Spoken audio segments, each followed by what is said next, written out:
তোমরা তো প্রায় অনেকেই জেনে গেছো যে আমরা কিন্তু আগের দোকান আমাদের কেকের যেটা ছিল সেটা কিন্তু আমরা ছেড়ে দিয়েছি আর আমরা চলে এসেছি নতুন দোকানে, মানে আমাদের বাড়ির নিচের দোকানে। আর এই ভাড়ার দোকানটা ছাড়ার সময় আমাদের এতটাই কষ্ট হচ্ছে যে তোমাদেরকে সেটা বলে দিতে পারবো না।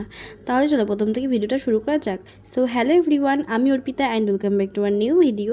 তো বন্ধুরা, তোমরা তো প্রায় অনেকে জেনেই গেছো যে আমরা কিন্তু আগের দোকানটা আমাদের কেকে যেটা ছিল ওটা কিন্তু আমরা ছেড়ে দিয়েছি আর আমাদের বাড়ির নিচে নতুন দোকানটা আমরা ওপেন করেছি। জানো তো, আমরা যখন দোকানটাকে ছেড়ে দিয়েছিলাম তখন আমাদের মানে এতটাই কষ্ট হচ্ছিলো যেটা তোমাদেরকে বলে বোঝাতে পারবো না।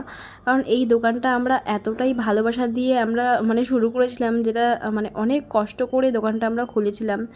মানে কি বলবো তোমাদেরকে, সেটা অনেক অনেক অনেক স্ট্রাগল করেছি এই দোকানটার জন্য, আমরা একটা দোকান খোলার জন্য। তবে এই দোকানটা আমরা কখনো ভাড়া হিসেবে ভাবিনি। আমরা ভাবতাম যে এই দোকানটা আমাদের নিজস্ব, মানে একদম নিজের ভেবেই সব কিছু করতাম। তবে যখন দোকানটা ছাড়ার একদম সময় চলেই এসছে তখন প্রচণ্ড পরিমাণে মন খারাপ হয়েছিল। আর একদিকে মনটা খুশিও ছিল যে আমরা নতুন দোকান আবার বাড়ির নিচে আমরা ওপেন করছি, এটা একটা আনন্দের ছিল। যাই হোক, এইদিকে কিন্তু আমাদের ফ্রিজ নিয়ে আমাদের মানে ওই নতুন দোকানে নিয়ে আসছে আর আমি ওইদিকে সব ঝাড়পোছ দিয়ে সব কমপ্লিট করে রেখে দিয়েছি। দোকানটাকে ভালো করে মুছে ফাঁকা করে রেখেছি যাতে এটা মানে এই ফ্রিজটা ঢোকাতে কোনো প্রবলেম না হয়। আর হ্যাঁ, তোমরা যারা যখনই আমাদের দোকানে কেক নিতে আসছে তখন তোমাদের অনেকের মনে একটাই প্রশ্ন ছিল যে তোমাদের বাড়ির নিচে এতগুলো দোকান থাকতে তোমরা কেন ভাড়ার দোকান নিয়েছো। তো ওইরকম কোনো ব্যাপার ছিল না, আমাদের দোকান সবকটাই মানে বুক করা ছিল। তো আমাদের দোকান আমরা ভাড়া দিয়ে রেখেছিলাম, কোনো দোকান ফাঁকা ছিল না, এই কারণে আমরা মানে দোকান তখন দিতে পারিনি। তো আমরা যেহেতু পুরো হঠাৎ প্ল্যানিং করে দোকানটা খোলার সিদ্ধান্ত নিয়েছিলাম তাই আমরা নতুন করে ভাড়ার দোকানে দিয়েছিলাম।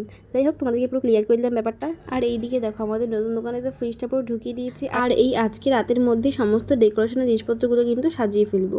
আর শ্রেয়াদি কিন্তু সমস্ত হেল্প করে দিয়েছিল, কারণ কালকে সকালেই ছিল আবার আমাদের দোকানে পুজো, তাই চেষ্টা করছিলাম রাতের মধ্যে সমস্ত ডেকোরেশনটা কমপ্লিট করতে। তো যাই হোক, আজকের মতন ভিডিওটা এতটুকুই। ভালো লাগলে অবশ্যই লাইক কমেন্ট অ্যান্ড শেয়ার করে দিয়ে দেখা হচ্ছে নেক্সট কোনো ভিডিওতে। তো আজকের মতন টাটা, বাই।